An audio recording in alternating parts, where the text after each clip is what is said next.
11, 22 a 24, a palavra do Senhor disse, ao que Jesus lhes disse, tende a fé em Deus, porque em verdade vos afirmo, vou ler na linguagem que está aí, eu lhes asseguro que se alguém disser a esse monte, levante-se e atire-se no mar, e não duvidar em seu coração, mas crer que acontecerá o que diz, assim lhe será feito. Diga amém. Vamos orar. Querido Espírito Santo, nós te louvamos, te agradecemos pelo privilégio de estarmos juntos, no poder e na autoridade do nome do Senhor Jesus. Nós te agradecemos mesmo. Obrigado por este povo, por esta linda igreja. Tu és bem-vindo aqui, querido Pai. A tua presença é desejada. O que nós mais queremos é a presença manifesta do Senhor no nosso meio. Por isso, Espírito Santo, fique à vontade e traz revelação da tua palavra a cada um de nós. Nós oramos com fé, muito agradecidos, em nome do Senhor Jesus. Diga amém. Diga amém. Diga de novo, decretos de fé. Não. Nem de longe essa é a PIB de Marília. Fala como membro da PIB de Marília, que é avivado, cheio de fé do Espírito Santo. Vamos lá? Aí melhorou. Fala para o seu vizinho assim, o céu está te filmando. Vai, fala bonito, o céu está te filmando. Veja lá a adoração que você vai dar. Amém? Isso aqui faz parte da adoração. Nós estamos continuando, como eu disse, essa é a penúltima mensagem. E eu já disse que a vocês, desde a primeira mensagem desse tema, que nesse texto Jesus está falando, tende a fé de Deus. E nós já ensinamos aqui nos outros cultos que a fé em Deus é a fé da terra para o céu, do nosso coração para o coração de Deus, mas a fé de Deus é do céu para a terra, e é por essa fé que nós usamos a autoridade e o poder do nome de Jesus para expulsar demônios, curar enfermos e para realizar aquilo que o Senhor quer que seja realizado nessa terra. Diga amém. Nós estamos com isso resgatando das páginas da Bíblia Sagrada a maneira como os homens e mulheres de Deus, como eles estabeleceram o decreto de fé, como eles trouxeram e manifestaram o céu na terra, como eles realizaram algo sobrenatural, como eles marcaram a história das suas gerações e como eles nos deixaram esse grande legado de fé que nos inspira a andar com Deus e fazer o mesmo. Diga amém. Então hoje nós vamos estudar um pouco sobre a vida de Jesus. E talvez, se você não tiver cuidado, você fala, ah, pastor, mas Jesus é Deus. Claro, Jesus é Deus. Mas Jesus encarnado, deixa eu te adiantar, o Jesus encarnado, todos os milagres que ele fez, tudo que ele realizou na terra, no seu ministério, ele não realizou como Deus, ele realizou como filho do homem. Posso ouvir um amém? Ele realizou como filho do homem. E por isso nós vamos olhar um pouco para a vida de Jesus. Nós vamos ver que ele viveu esses decretos de fé em cada pregação, em cada ensino, a cada momento, na sua caminhada, no seu ministério. Em Jesus, levanta sua mão e diga assim, em Jesus. Bem bonito, todo mundo levanta a mão e diga, em Jesus. Nós temos Deus como Ele é, e como cada um de nós deveria ser. Agora diga de novo, na primeira pessoa, diga em Jesus. Na primeira pessoa, diga em Jesus, eu vejo Deus como Ele é. Não terminou, tem que terminar. Diga em Jesus, eu vejo Deus como Ele é e como eu deveria ser. Ou seja, Jesus é o padrão de homem que agrada a Deus, de homem que faz a vontade de Deus. Jesus é o padrão de obediência, Jesus é o padrão de fé. Nós estamos aqui por causa do Senhor Jesus. E é bem interessante que você pense nisso. Então eu quero começar olhando para os grandes sinais que Jesus realizou. Ou seja, Jesus realizou sinais, maravilhas, milagres. Ele, enquanto ensinava, enquanto andava, enquanto caminhava, enquanto pregava, enquanto ministrava, ele parava e realizava algo sobrenatural. Era assim na vida de Jesus e precisa ser assim em cada uma das nossas células, nos nossos cultos. Precisa acontecer o que acontecia no ministério de Jesus. Se você está entendendo, diga amém. Talvez, pensando sobre isso, você vai dizer, pastor, mas eu estou passando por algumas provações, estou passando por algumas dificuldades, estou passando por algumas lutas, e eu quero te dizer, Jesus garantiu que seria assim. Amém? João 16, 33, ele diz, no mundo vocês vão ter aflições, mas tenham bom ânimo, porque eu venci o mundo. Ele disse, vocês vão ter provações. Mas ele disse, bom ânimo, diga comigo, bom ânimo. Diga de novo, bom ânimo. Ou seja, quando você creu em Jesus, você não tomou uma injeção e aí, a partir disso, você nunca mais vai ter problema. Isso é mentira. Quem fala isso, está mentindo. Porque ao se tornar um filho de Deus, um discípulo de Jesus, você se torna inimigo do diabo. E você vai enfrentar a fúria do inferno. Mas a boa notícia é que aquele que está em você é infinitamente maior do que aquele que está lá no mundo. Diga glória a Deus. Então quero olhar com você primeiramente para os grandes milagres de Jesus. Ou seja, os grandes sinais, melhor dizendo, que Jesus realizou usando o princípio da fé de Deus. Para realizar grandes sinais, Jesus não orava em público. Ele não orava. Ele apenas declarava uma palavra. E ao declarar a palavra, aquele sinal acontecia. Ao declarar a palavra, aquela palavra se transformava em algo concreto. Ele trazia vida. O mesmo poder da criação, que você lê em Gênesis 1, quando ele está criando todas as coisas, ele vai dizendo, haja luz e houve luz, o mesmo poder, a mesma palavra. Jesus é o grande eu sou, o Deus eterno, o Criador, o sustentador de todas as coisas. Diga amém. Vamos olhar alguns exemplos. Jesus está numa festa, João 2, de 1 em diante, por favor.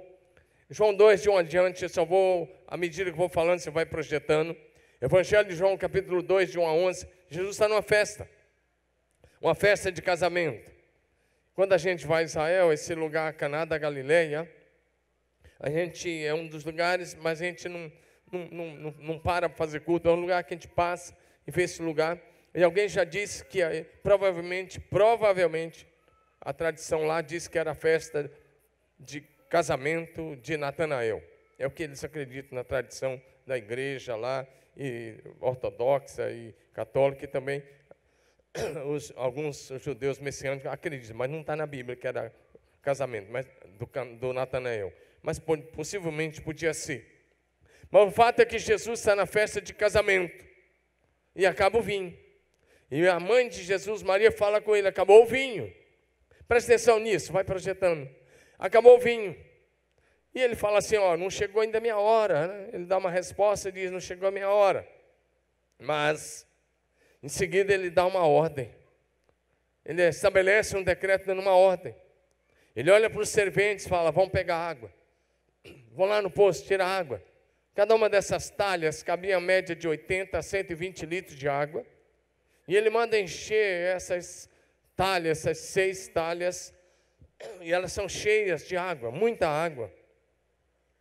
E aí quando eles terminam de encher, Jesus dá uma segunda ordem. Agora tirem e ofereçam ao mestre-sala. Vão lá, dá para ele de beber. E quando ele toma, o que ele diz? Ele disse para o noivo, olha, ele chama o noivo e fala assim, olha, todos os outros noivos dão o melhor vinho. E depois Dá o melhor vinho. Depois que já beberam bastante, aí vai um vinhozinho mais simples. Os caras já não sentem muito mais o sabor e já vai. Ele diz, mas você deixou o melhor vinho para o final. Mas eu estou focando no que Jesus fez. Veja que Jesus não orou. Jesus não impôs as mãos lá, dizendo, água seja transformada em vinho. Ele deu uma ordem, vamos buscar água, enche as talhas. Depois ele diz, tire e dê uma sala. Ou seja, a palavra. Diga assim, o poder da palavra. Diga de novo, o poder da palavra. O poder da palavra falada. Agora diga, o poder da palavra declarada em fé. Diga de novo, o poder da palavra declarada em fé. Eu gosto de olhar para gente sonhador. Eu me identifico com gente sonhador. Eu me inspiro em gente sonhador. Eu gosto de olhar para gente que declara em fé, vai ser isso.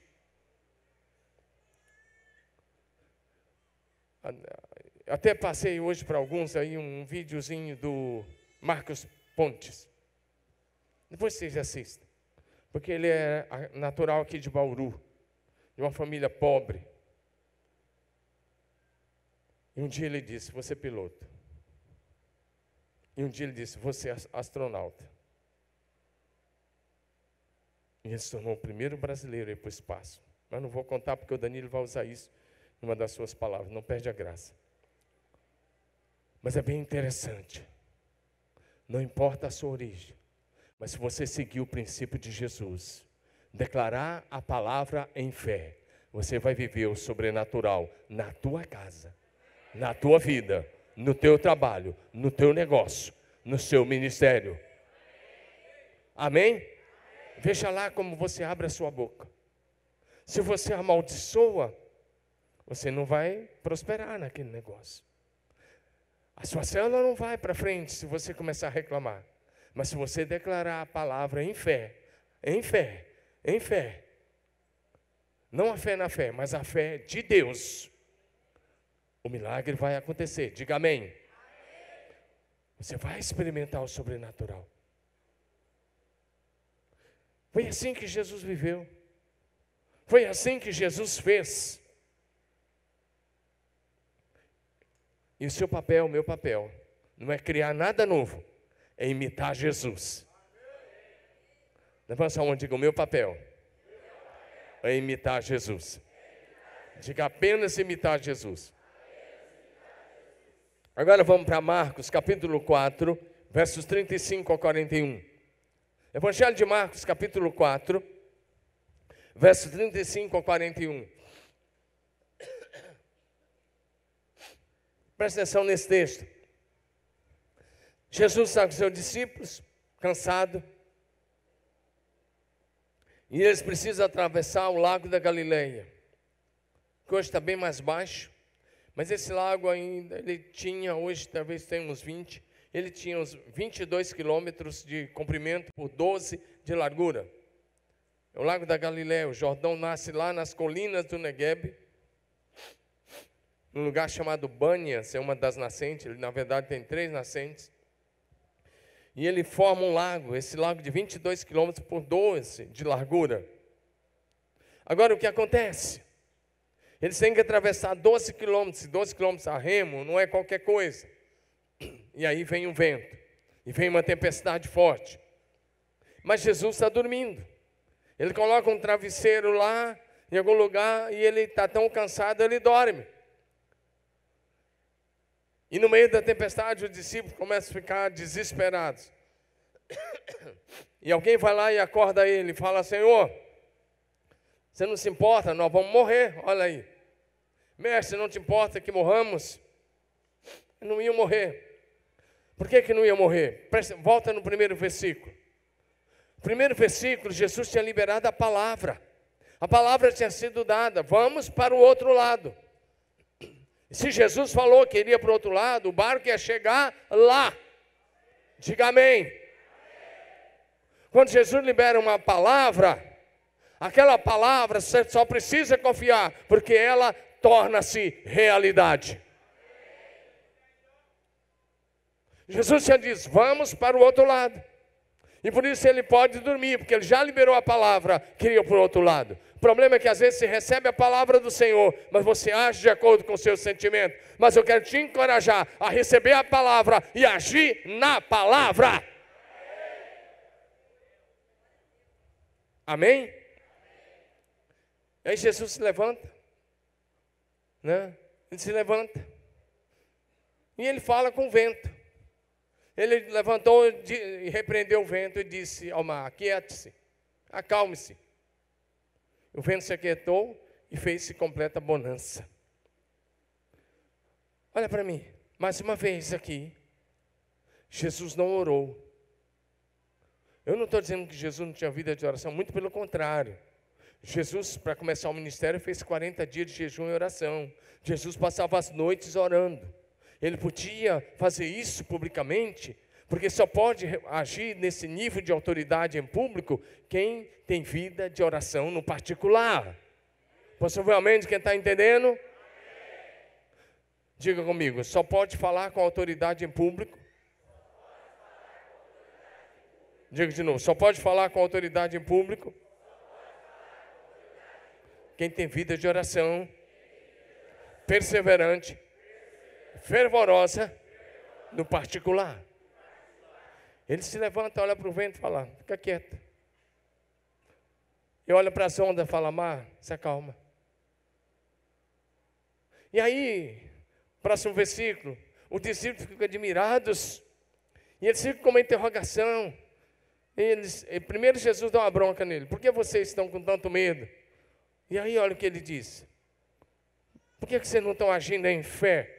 Olha a chamada que ele deu, porque ele já tinha ensinado sobre fé. E aí eles ficam perguntando a si mesmos: quem é esse que até o vento e o mar lhe obedecem? Diga: esse é Jesus. Diga bonito: esse é Jesus, o Filho de Deus. Agora complete, diga: mas a autoridade de Jesus. Fala: a autoridade de Jesus está comigo. Diga: a mesma autoridade de Jesus está comigo. Diga: porque eu sou continuador. Diga: eu sou continuador da missão que ele começou. Amém? Só mais um texto, vamos ver Lucas 5, de 1 a 11 também. Vai para Lucas, Evangelho de Lucas, capítulo 5, versos de 1 a 11. E vamos olhar mais uma vez, né, focando nessa questão, o poder da palavra. Quando Jesus libera uma palavra, o texto é muito claro. O texto diz que Jesus chegou perto do lago de Genezaré. Essa cidade existe até hoje, a mesma cidade está lá, né? Aliás, Lago da Galileia, Genezaré, Tiberíades, é a mesma coisa. Lá. E uma multidão comprimia de todos os lados para ouvir os ensinos de Jesus, a pregação, o ensino. Verso 2. E ele viu à beira do lago 2 barcos deixados ali pelos pescadores que estavam lavando as suas redes. E ele entrou num dos barcos que pertencia a Simão, que é o Pedrão, e pediu-lhe que o afastasse um pouco. Para Jesus precisa ficar no barco para não ser tão apertado pelas pessoas. E ele se senta e do barco ele começa a ensinar o povo. Agora, ele está usando também aí uma questão, porque lá esse lago está a 200 metros abaixo do nível do mar. Então é uma depressão e de dentro da água ele está usando uma acústica, ficar melhor para as pessoas ouvirem. E ele tendo acabado de falar, não sei lá que hora, 11 horas, meio-dia, ele disse a Simão: vá para onde as águas são mais fundas e lance. A todos aí, está um acréscimo aí que está, pode tirar aí. Mas vá para onde as águas são mais fundas e lance as redes. Lance as redes. Houve uma palavra: vá onde as águas são mais fundas. Agora, olha a resposta do Pedro. Simão respondeu: mestre, nós esforçamos-nos a noite toda, a noite inteira. Não pegamos nada, mas porque és tu que estás dizendo isso, vou lançar as redes. Eu queria na versão, muda a versão que diz assim: mediante a tua palavra. Diga comigo: mediante a tua palavra. mas sobre a tua palavra, ou mediante a tua palavra. Agora, presta atenção à importância da palavra. Deixa o texto que já vamos voltar a ele. A importância da palavra falada em fé. Esses pescadores pescaram a noite toda. Pedro não era um curioso. Não era daqueles pescadores que vai pescar e cai na água. Não, ele pescava, ele tinha uma pequena empresa. Pedro, André, Tiago e João e o Zebedeu, provavelmente eles tinham uma sociedade, uma pequena empresa. Eles não eram amadores, eles eram profissionais.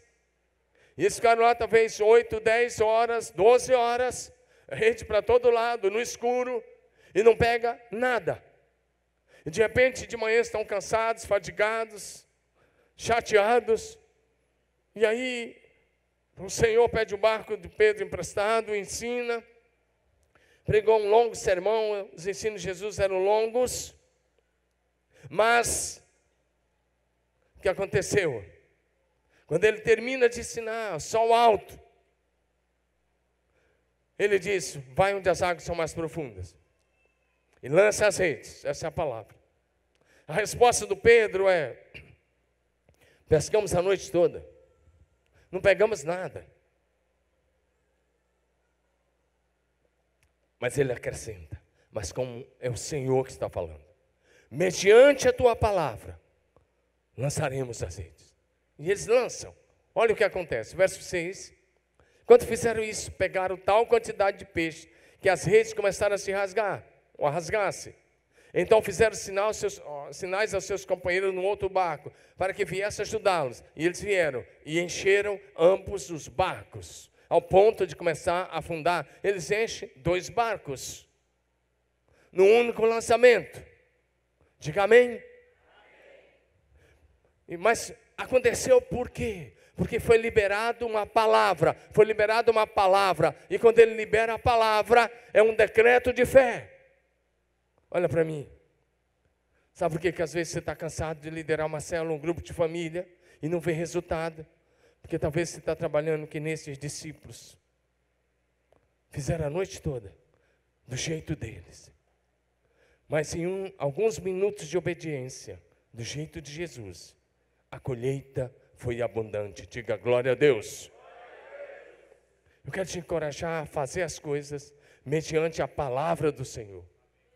Porque a palavra do Senhor não volta vazia. Ele diz através do profeta Isaías, eu zelo, diz a Jeremias, eu zelo a minha palavra para cumprir. Através de Isaías ele diz, a palavra que sair da minha boca não voltará para mim vazia. Não voltará vazia. Em Isaías 55. Mas ela vai cumprir aquilo para o qual ela foi enviada. Se ele disse, lance a rede, lance. Se ele disse, faça, faça. Por quê? Porque o milagre acontecerá. Diga amém. Vamos olhar mais um episódio. Estamos olhando alguns estudos de caso sobre a importância da palavra falada em fé, de estabelecer um decreto em fé. No dia que estudamos lá sobre Josué, você viu que ele olhou para o céu e liberou uma palavra em fé, dizendo ao sol, fique parado aí, e ele fica lá, até que ele vencesse a batalha. Agora vamos para Mateus capítulo 14, versículos de 13 a 21. Evangelho de Mateus capítulo 14, versos 13 até 21. Jesus está ensinando o dia todo no deserto. E o deserto é um lugar, se for uma época de calor, não é um lugar fácil para você ficar. Ali, nós já fomos lá em 2 vezes em época de calor, e eu não quero nunca mais voltar lá em época de calor, porque normal você pega 40 graus, 45 graus, e nós pegamos um lugar lá numa morta até 50 graus, no calor. Fica insuportável. Agora imagina uma multidão, milhares de pessoas, e estão ouvindo Jesus, não sentado numa cadeira como essa, não com uma música como essa, estão ali ouvindo Jesus. E Jesus continua o texto, para colocar o próximo versículo, eles tinham ido a pé, eles tinham andado muitos quilômetros, e eles estavam o dia todo ouvindo Jesus. texto diz que quando Jesus saiu do barco, Jesus viu a grande multidão, Jesus curou os seus enfermos. Verso 15.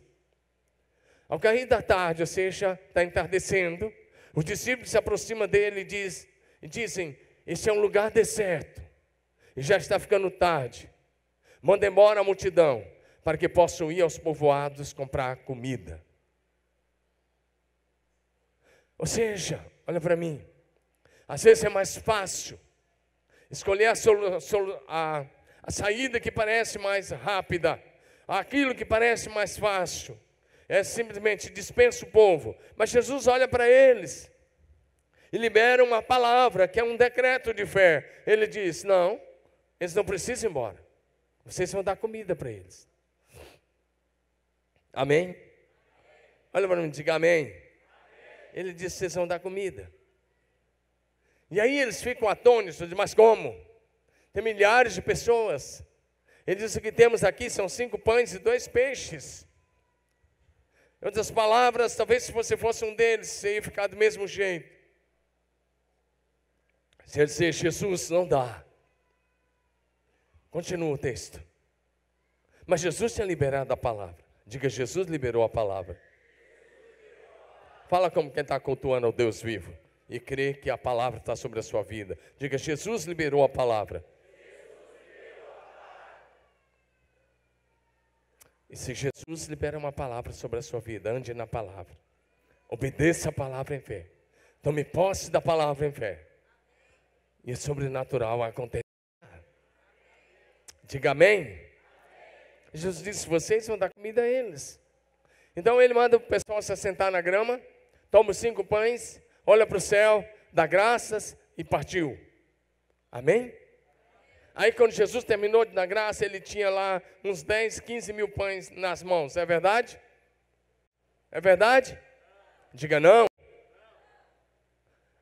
Na verdade, isso foi, como eu disse, uma das mensagens nesse ano, no primeiro semestre. Isso foi um milagre feito por muitas mãos. Porque quando Jesus terminou de dar graça, ele continuava com 5 pães e 2 peixes nas suas mãos. Apenas 5 pães e 2 peixes. A questão é que à medida que ele foi passando para os discípulos, e à medida que os discípulos iam passando para as pessoas, nunca faltavam os pães nas cestas.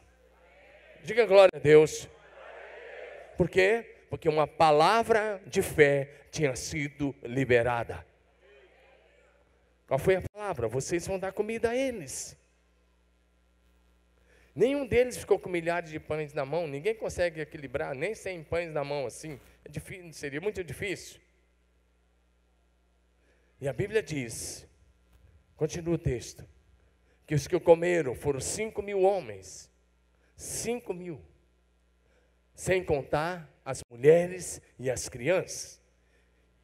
E aí, quando se fala de criança nessa época, era de 20 anos para baixo. Ou seja, Jesus liberou uma palavra. Vocês vão dar comida. E eles deram comida. Diga comigo, levanta sua mão e diga assim, quando Jesus libera a palavra. Fala mais bonito. Quando Jesus libera a palavra. Essa palavra é um decreto de fé. E todo decreto de fé se materializa diante dos nossos olhos. Diga amém. Então você precisa aprender com Jesus. Porque Jesus não está andando pelo que ele está vendo. Os discípulos estão vendo apenas 5 pães e 2 peixes. E Jesus está vendo 5 mil homens alimentados, além das mulheres e crianças. Você tem que decidir se vai andar apenas pelo aquilo que seus olhos físicos veem, ou se você vai andar pela fé. Diga amém.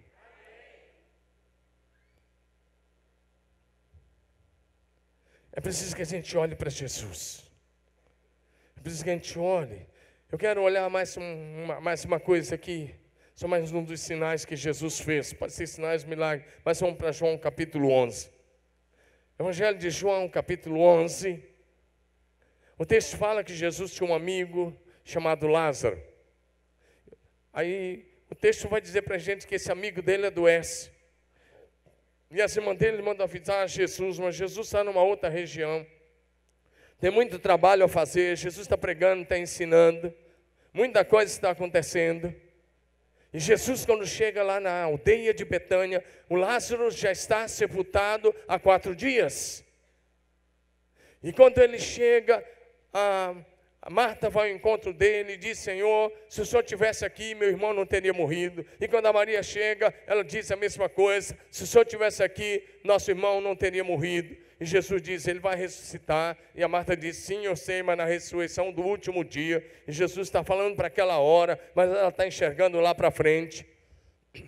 Diga assim: Jesus liberou a palavra. Diga não, ele liberou a palavra. Diga bonito: Jesus liberou a palavra. Diga: quando ele libera, é um decreto. E quando esse decreto é liberado, ele se materializa. Diga amém.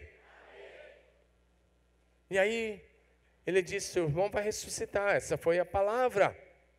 Diga de novo: o poder da palavra. Vira para o seu vizinho de cadeira e fala: a sua palavra tem poder. Para o bem ou para o mal. Diga: para o bem ou para o mal. Diga: com as suas palavras, você pode atrair a manifestação do céu na sua casa. Milagres extraordinários.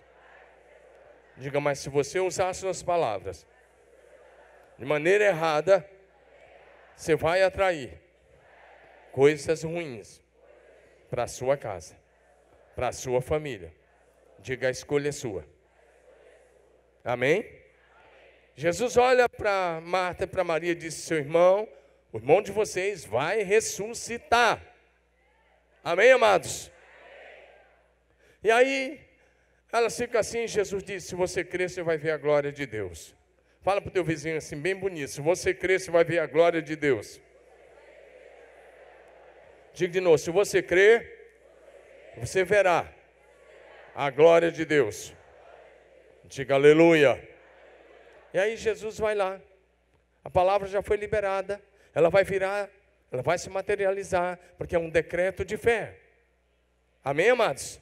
Lembre-se, Jesus não está fazendo isso como Deus, mas como Filho do homem. Tudo que Jesus fez, mais uma vez, foi como Filho do homem. Ele vai até a sepultura. E a Marta está até preocupada, dizendo: Senhor, não vai não, está cheirando mal. Vai colocando o versículo aí. Não vai não, porque está cheirando mal. Agora fala outra coisa, diga assim: quem crê no milagre? Levanta a mão e diga assim: quem crê no milagre? Agradece a Deus antes de ver o milagre acontecer. Diga de novo: quem crê no milagre, agradece a Deus antes de ver o milagre acontecer. Então, se você crê num milagre, você tem que começar a agradecer, agradecer, agradecer e agradecer. O que Jesus faz? Ele está diante de um túmulo, e o Lázaro está sepultado há 4 dias. Sabe o que Jesus disse? Pai, eu te agradeço porque me ouviste. O verbo está no passado. Ele não diz assim: Pai, eu te agradeço que o Senhor me ouvirá. Eu te agradeço que o Senhor vai me ouvir. Ele diz: eu te agradeço porque... Vocês estão no culto ou não? Olha para frente. Eu te agradeço porque... O verbo está no... O verbo está no passado. Pai, eu te agradeço porque o Senhor me ouviu. Qual é o milagre que você precisa nessa semana? Quero trazer para você. Qual o milagre? Você não veio aqui para receber informação. Você veio aqui para receber uma palavra e para viver essa palavra. Qual é o milagre que você precisa para essa semana? Qual é o milagre que você precisa para essa semana? Seu milagre tem nome. Você precisa olhar para Deus e dizer o mesmo que Jesus disse: Pai, eu te agradeço porque o Senhor me ouviu.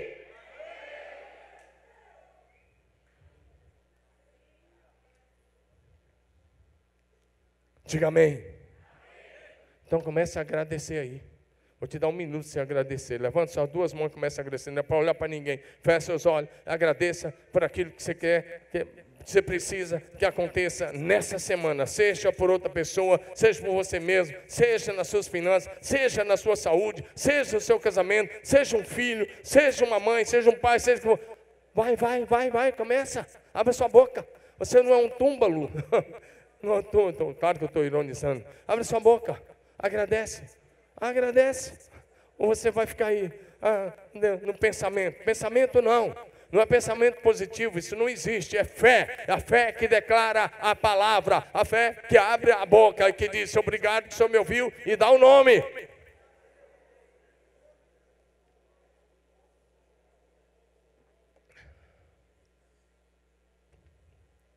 Você agradeceu? Olha para mim, pode abrir seus olhos. Se você agradecer em fé, vai acontecer. Bom, coloca o texto lá de volta. Coloca o texto lá de volta. Para Jesus faz melhor, porque para eles tem que fazer com excelência. Excelência.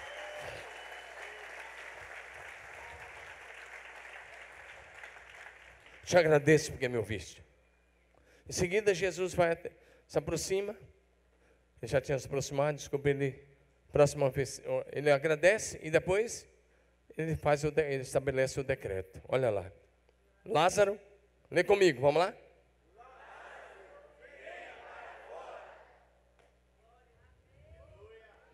Amém?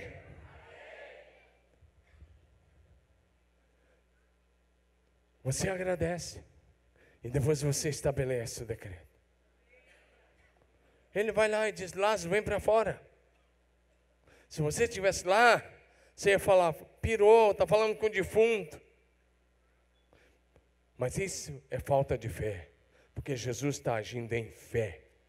Ele está diante da morte, está diante do cheiro da morte, ele está diante do mau cheiro, ele está diante de uma situação que, humanamente falando, está entrando em decomposição. Mas Jesus não está olhando, mais uma vez, Jesus não está olhando para o quadro em si. Jesus está agindo pela fé, pela fé, pela fé. A Marta e a Maria nesse quadro estavam olhando só para o que estava diante dos olhos, o irmão morto e cheirando mal há 4 dias. E Jesus está olhando para a ressurreição. O que morreu na sua vida? O que morreu? Qual foi o sonho? Qual foi o pedido? O que morreu na sua vida?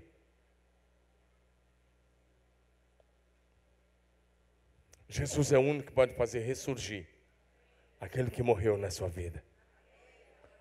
Diga comigo: Jesus é o único que pode fazer ressurgir aquilo que já morreu. Diga aleluia. E quando ele fala,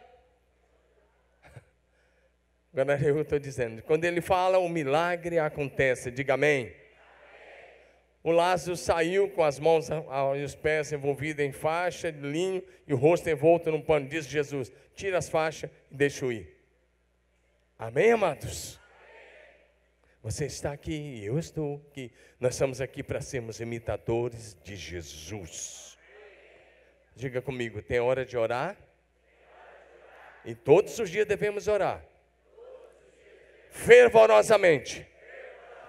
Com perseverança. Diga: mas tem hora de declarar a palavra. Em fé. Amém? E não é aquilo que você está vendo. É aquilo que você crê. E aquilo que você crê é chamar a existência o que não existe. E Jesus chama a existência a vida no meio da morte. Amém? E a vida entra naquele corpo mortal e ele volta a viver. Diga aleluia. E aí eu quero mandar mais um pouquinho com você antes da gente orar. E quero olhar para alguns milagres que foram feitos através de decretos de fé. Mais uma vez, Jesus não orava para curar as pessoas doentes. Nós devemos orar. Mas devemos falar a palavra, declarar a palavra. Jesus não orava em público. Você não encontra, olha para mim, você não encontra em nenhum dos 4 evangelhos, Mateus, Marcos, Lucas e João, você não vai encontrar Jesus orando por um enfermo, para ele ser curado. Assim como você não vai encontrar Jesus orando por um possesso, para expulsar o demônio. Por que Jesus não fazia isso? Porque ele já tinha uma vida poderosa de oração no particular. E quem tem vida de oração no particular, pode estabelecer a palavra em público, o milagre acontece. Quem é íntimo de Deus, quem tem comunhão com Deus, pode fazer isso. Agora, se você não é, eu acredito que você seja. Se você não é, você vai ser. Diga amém. Então, Jesus não orava pelos doentes em público. Não orava para expulsar demônio. Ele apenas dava uma palavra. Diga uma palavra. Diga de novo, uma palavra. Às vezes, Jesus provocava a fé da pessoa. Ele dizia, seja feito conforme a tua fé. Você crê? Crê, então vai ser feito assim. Amém? Ele fez isso várias vezes. Mas ele nunca, você não vai ver assim. Alguém chega lá doente e Jesus vai lá e ele fica meia hora orando pelo cara, até o cara vai curar. Você não vai ver isso. Por quê? Porque ele já tinha vida de oração no particular, no secreto. E como ele tinha vida de oração no secreto, ele chega em público e apenas libera a palavra. Diga amém. O David já ensinou isso aqui algumas vezes, quando ele ensina sobre a cura e libertação nas células.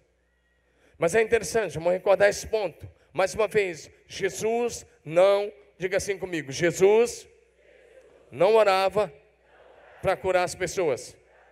Diga, ele dava uma ordem. E a doença saía. Imediatamente. Diga amém. Vamos olhar um quadro bem conhecido. João capítulo 5. João capítulo 5 é um dos...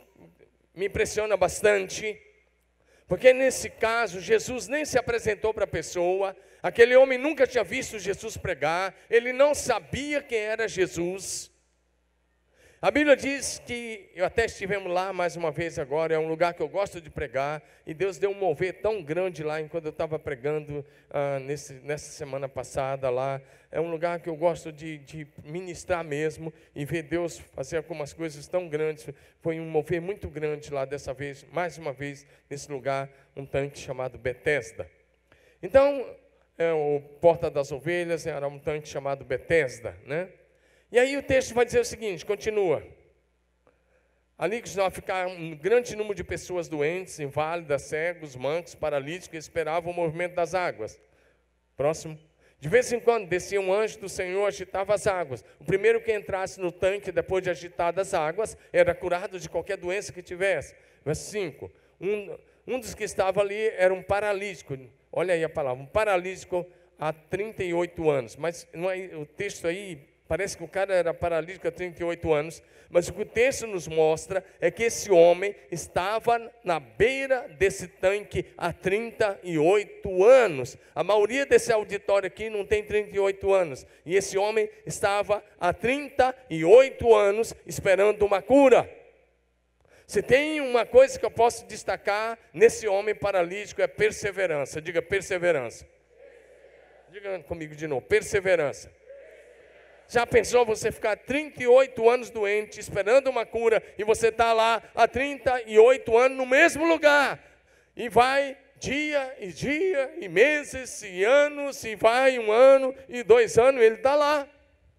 Porque na crença judaica, um anjo descia determinado dia e agitava as águas, e o primeiro que pulasse no tanque era curado. E o que Jesus fala com ele?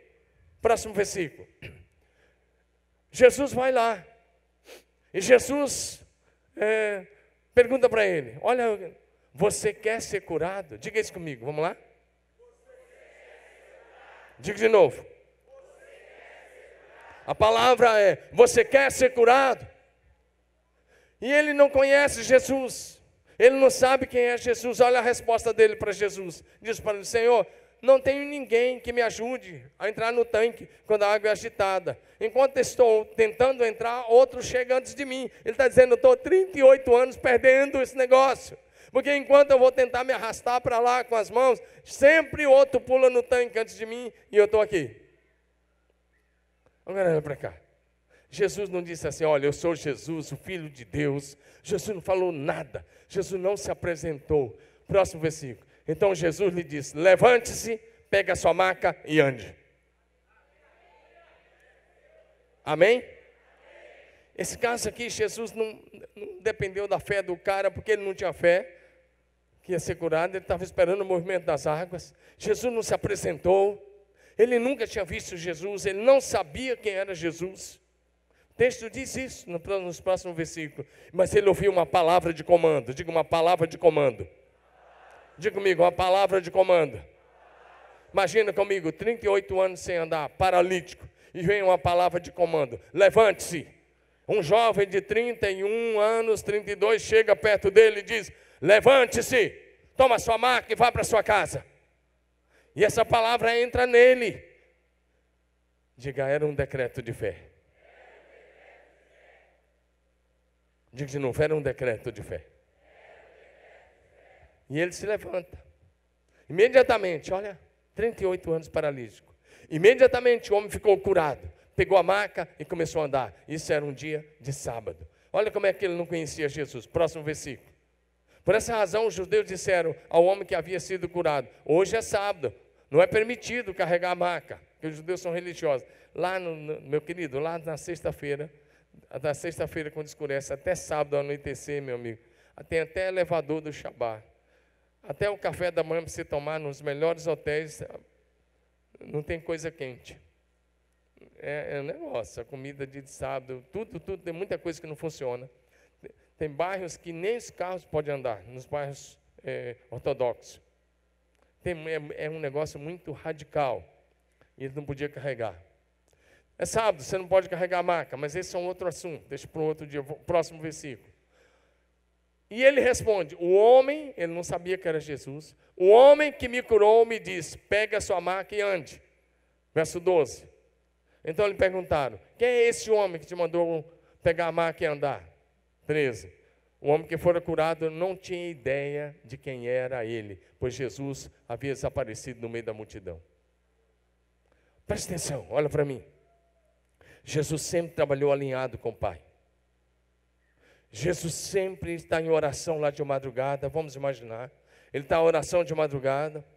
Eu gosto de pensar que Jesus pergunta ao Pai: Pai, qual é a agenda para hoje? Porque se você quer estar nesse nível, você tem que perguntar ao Pai: qual é a agenda para hoje? Eu fico pensando que o Pai fala: filho, está vendo aquele homem lá? Tem um cara lá, aquele lá no tanque Betesda. Ele está há 38 anos lá esperando um milagre. Chegou a vez dele. Fala para o seu vizinho: chegou a sua vez. Fala, chegou a sua vez. Diga: hoje é o seu dia. Fala, não é amanhã não, é hoje. Diga: chegou a sua vez. Antigamente a gente cantava um cântico: eu sei que chegará a minha vez. Não, isso fica para o futuro. Chegou. Amém, amado? Diga: chegou. Basta uma palavra. Diga: basta uma palavra. Ele nem sabe quem que deu a ordem. Ele não sabia nem o nome. Ele só disse: o homem que me mandou ficar em pé, e eu fiquei em pé. E me mandou levar a maca. Eu estou levando, estou obedecendo ele, vou obedecer ele, não é vocês não. Os religiosos. Os religiosos estão preocupados com a formalidade, e Jesus está preocupado com as vidas. Diga aleluia.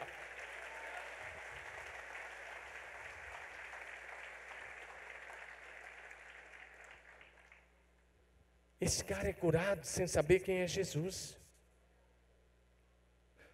Tinha uma multidão de enfermos, mas naquela manhã Jesus se dirigiu àquele homem, alinhado com o Pai. Ele vai lá, o Pai disse: é aquele. Ele vai lá: você quer ser curado? Olha para mim. Parece óbvia a pergunta, não é? Como é que você pergunta para uma pessoa que está enfermo: você quer ser curado? Mas Jesus sabia porque estava perguntando. Porque para ser curado significava que no outro dia tinha que trabalhar. Agora tinha que arrumar um trabalho, agora tinha que assumir responsabilidades que uma pessoa aleijada não tem responsabilidade, não teria que como fazer. Agora não poderia mais mendigar. Se ele mendigasse, a partir do outro dia, como é que ele ia mendigar? Agora acabou. Agora ele tem que se levantar e trabalhar no dia seguinte. Por isso Jesus pergunta: você quer ser curado? Você sabe as implicações de uma vida com saúde? Aí ele está dizendo: quero. E Jesus disse: então pega a sua maca e vá para sua casa. Jesus está falando: teu sofrimento acabou. Amém? Fala para o seu vizinho, seu sofrimento acabou. Diga, você quer um milagre? Diga, haja em fé. Estabeleça os decretos de fé. Fala para ele, para de andar pelos teus sentimentos. Ande pela fé. Diga de novo comigo, levante sua mão e diga assim, só quem tem vida de oração fervorosa, no secreto, pode dar ordens em público e ver o milagre acontecer. Eu poderia citar tantas coisas da vida de Jesus, como o centurião que procura Jesus. E ele deixa em casa o seu servo paralítico. Está em Mateus 8, de 5 a 13, o homem está paralítico, sofrendo terrivelmente. Ele vai procurar Jesus e Jesus fala assim, eu vou até na sua casa, eu vou lá curar. Só que esse homem tem fé. Esse centurião tem a fé de Deus. Ele age diferente. Mateus 8, de 5 a 13. Isso, tá mesmo, isso mesmo. Esse centurião é diferente dos judeus. Ele é um romano, um chefe sem soldados. Mas ele diz, olha, eu não sou digno que o Senhor entre. Aliás, eu tenho dificuldade com quem chama Jesus de você, tá bom? Eu tenho dificuldade até com cânticos que chamam Jesus de você. Jesus se fez um de nós, mas Deus o Pai o exaltou soberanamente. Diga amém. Ele lhe deu um nome que está acima de todo nome, no céu, na terra, debaixo da terra, para que todo joelho se dobre diante de Jesus e toda língua confesse que Jesus Cristo é o único Senhor, para a glória de Deus Pai.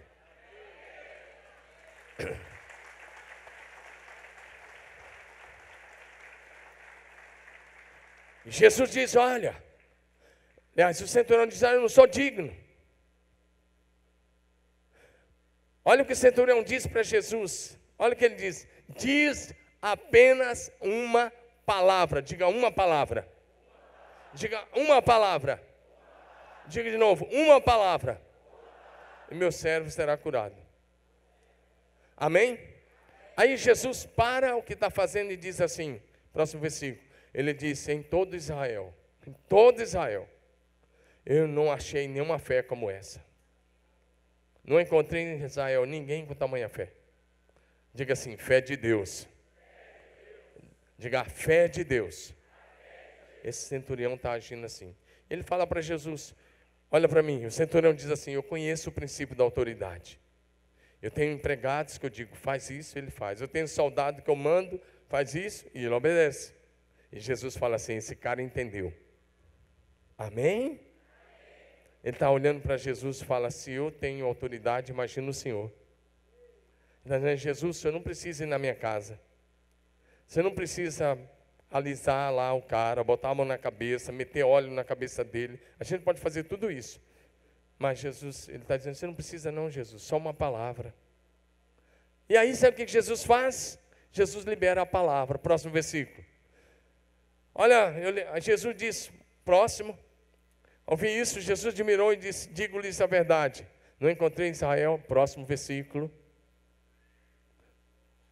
Próximo, 12. Próximo, ele está dizendo da condenação. Qual foi a palavra? Jesus disse, vai para casa. E vai acontecer como você creu. Vai acontecer, você já falou que bastava uma palavra. Jesus diz, já? Como é que é? Já? Vocês estão entendendo ou não? Eu estou parado esperando a tua reação. Jesus diz, vá, e como você creu, assim lhe acontecerá. Na mesma hora, o seu servo foi curado. Olha o que está no verso 14. Próximo versículo. Então, Jesus, não. Tá. Porque tem um texto, acho que é o outro evangelista, que vai dizer assim, que quando ele chega em casa, ele pergunta que hora que o servo ficou curado. E ele vê que foi a hora que Jesus liberou a palavra. Diga amém. Vê o seu filho de novo, diga há poder nas tuas palavras. Diga há poder nas suas palavras. Só mais um ponto. Mais uma vez, Jesus não orava em público, nem para curar, e nem para expulsar demônios. Ele liberava uma palavra e algo acontecia. Vejamos um último exemplo que eu quero citar. Lucas 8, de 26 a 39. Esse texto, eu nem vou ler, mas vou mencionando e vai projetando aí. Esse texto mostra a autoridade de Jesus sobre os demônios. Em todos os momentos, pode estudar os 4 evangelhos, em nenhum momento você vai ver Jesus botando a mão na cabeça do endemoniado e te falando assim, sai, e o demônio falando, sai não, sai não, sai não. Isso não existe. Jesus chega diante do possesso, ele não ora. Por quê? Porque ele é a autoridade. Por quê? Porque ele tem vida de oração no secreto. Por quê? Porque ele é o Filho do homem. E é o Filho de Deus. Diga amém. Então olha para mim, se caiu alguém possesso na sua célula, não fica alisando a cabeça do demônio. Vai lá e usa da mesma autoridade de Jesus. E não precisa você ligar para um dos pastores de madrugada. Pastor, corre aqui, tem alguém possesso. O Espírito Santo que habita em mim, habita em você. A autoridade que eu tenho, você tem. O que qualquer pastor faz, você pode fazer. Onde qualquer cristão chegou, você pode chegar. A autoridade está em você, está sobre você. É aquele que habita em você, o Espírito Santo que habita em você. Você é uma extensão das mãos de Jesus. Um pouquinho de água. Você é uma extensão dos pés de Jesus. Você é um embaixador de Jesus. Você é um embaixador do céu na terra. Você pode manifestar o reino de Deus aonde você chegar. Nesse texto tem um cara que está possesso. E não é um demônio, uma legião. Uma legião. Esse cara podia colocar algema nele, podia fazer o que quisesse com ele. Ele quebrava as algemas, ele não ficava preso. Ele não morava mais em família, ele morava no sepulcro, nas cavernas. Ele estava louco. E aí o que acontece? Jesus vai lá na terra dos Gesarenos ou Gadarenos, tem as 2 versões. E logo que ele chega, continua o versículo. Quando Jesus pisou na terra, foi ao encontro dele um endemoniado daquela cidade. Fazia muito tempo, ele não usava roupa, o cara andava até nu. Nem vivia em casa alguma, mas nos sepulcros. Os demônios levavam aquela pessoa. Quando viu Jesus, gritou, mas grita, mas se prostra aos pés de Jesus, porque Jesus tem autoridade, diga amém. E eles vão falar que querem comigo, Jesus, Filho do Deus Altíssimo. E aí, porque eles estavam preocupados, achando que Jesus já ia mandar eles direto para a condenação lá do lago de fogo. Mas Jesus disse, não vou fazer isso ainda não. Próximo versículo. E aí, Jesus havia ordenado que ele saísse, e eles estavam querendo ir para os porcos. E aí, o que a Bíblia vai dizer? Que ele quebrava as grades, obrigado, Osias, quebrava as grades das correntes, era levado pelo demônio para um lugar solitário. Continua. Próximo versículo. Aí Jesus pergunta, qual é o seu nome? É um único caso que Jesus pergunta, qual é o seu nome? E ele diz, legião. Respondeu ele, porque somos muitos que haviam entrado nele. Aí eles não queriam ir para o abismo, aí já é o abismo eterno. Mas tinha uma grande manada de porcos, e Jesus liberou. Olha o próximo versículo. E eles saíram, entram lá, vai, um pouco mais. Pode mais. Quero que você olhe o texto, que vai dizer que agora, mais, vai passando.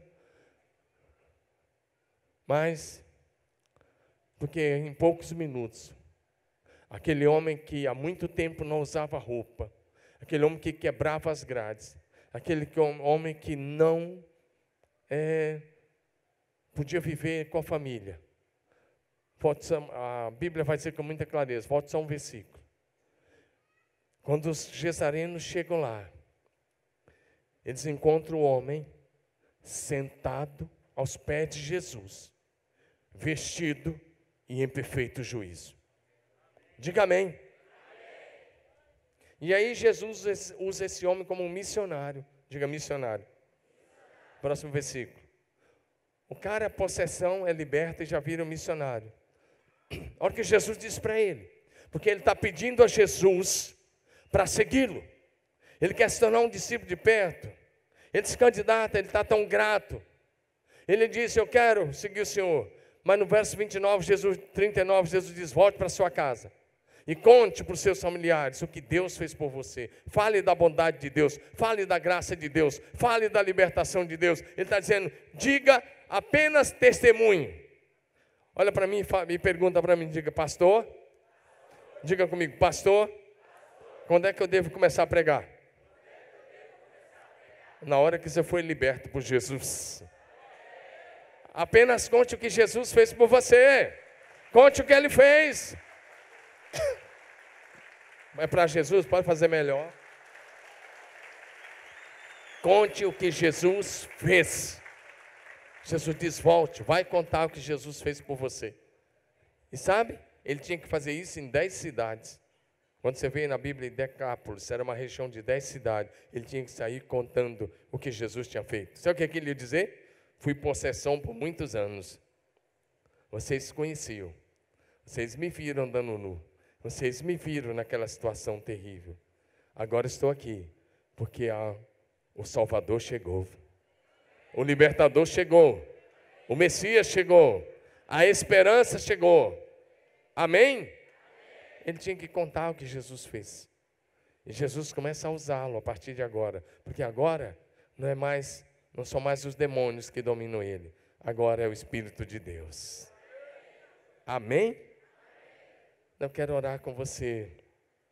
Eu não sei qual é a sua situação hoje à noite. Eu só sei de uma coisa. Jesus disse que aquele que crê nele pode fazer os milagres que ele fez. João 14, 12. Diga amém. Jesus prometeu em Marcos 16, de 15 a 18. Ele disse, ide pregar o evangelho a toda criatura. Quem crer e for batizado será salvo. Quem não crer será condenado. Ele disse, esses sinais são de acompanhar os que creem. Em meu nome expulsarão os demônios, falarão novas línguas, pegarão as serpentes, e se alguma coisa mortífera beberem, não lhes fará mal. E se impuserem as mãos sobre os enfermos, eles ficarão curados. Diga aleluia.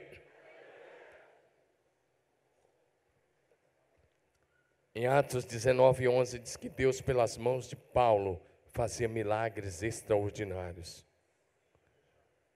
Diga assim, o próximo sou eu. Coloque as suas mãos assim, diga assim, Deus, diga bonito, Deus, usa as minhas mãos para experimentar, para realizar milagres extraordinários. Diga, vai acontecer. Marcos 9, 23 diz, tudo é possível que crê. Eu quero encerrar com uma frase. Olha para mim. Um dia um jovem sapateiro, tudo que ele sabia era consertar sapatos. Mas ele foi numa pregação, num culto. Esse jovem só tinha a 4ª série primária, só a 4ª série da época. Ele era um sapateiro. E ele foi escutar um pregador. E o pregador disse assim, o mundo precisa ver outra vez o que Deus pode fazer com e através de um homem completamente consagrado a Ele. Vou repetir, o mundo precisa ver outra vez o que Deus pode fazer com e através de um homem completamente consagrado a Ele. Aquele jovem sapateiro se levantou e disse, eu sou esse homem. Ele disse, o mundo verá através da minha vida o que Deus pode fazer com uma pessoa completamente consagrada a Ele. Ele foi à frente do apelo e ele disse, eu sou esse homem. Ele começou com uma escola bíblica pregando. Logo, logo a igreja que ele começou a pastorear tinha mais de 3.000 pessoas, 3.500. Aí ele passou por uma prova muito grande, porque aqueles prédios queimaram. Mas ele continuou buscando o Espírito Santo, e ele foi tão cheio do Espírito Santo. Ele teve uma experiência tão forte nesse período com uma experiência tão forte com o Espírito Santo, que ele chegou a dizer para o Espírito Santo: se o Senhor não tirar a mão de sobre mim, eu morro. Sabe quem foi esse homem? Moody. Estuda a história de Moody, os sermões dele. Moody promoveu o avivamento nos Estados Unidos, na Inglaterra, País de Gales, grande parte da Europa. Se tornou um homem em chamas para Deus. E o mundo viu o que Deus podia fazer através de um homem completamente consagrado a Jesus. Porque Moody ganhou cerca de 1 milhão de vidas para Jesus, quando não tínhamos os meios de comunicação que temos hoje. Deixa eu repetir as palavras daquele pregador: o mundo precisa ver outra vez o que Deus pode fazer com e através de uma pessoa completamente consagrada ao Senhor. Eu pergunto: tem alguém aqui hoje à noite que quer responder a Jesus dizendo: eu quero que o mundo veja, através da minha vida, o que Deus pode fazer outra vez na minha geração? Se você é uma dessas pessoas, levante-se e venha à frente.